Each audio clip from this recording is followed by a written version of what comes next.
Georgia Southern's new Kinesiology Research Laboratory on the Statesboro campus is the only facility of its kind in the region, enabling students and faculty to conduct leading human movement research while improving the quality of healthcare in Southeast Georgia.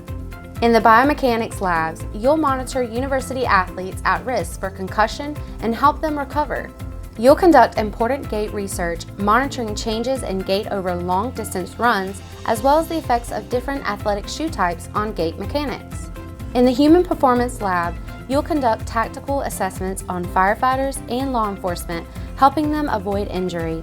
You'll also get to work with professional soccer players. In the Motor Control Laboratory, you'll work with cerebral palsy patients to combat the painful symptoms of spasticity and provide training programs to improve strength and quality of life.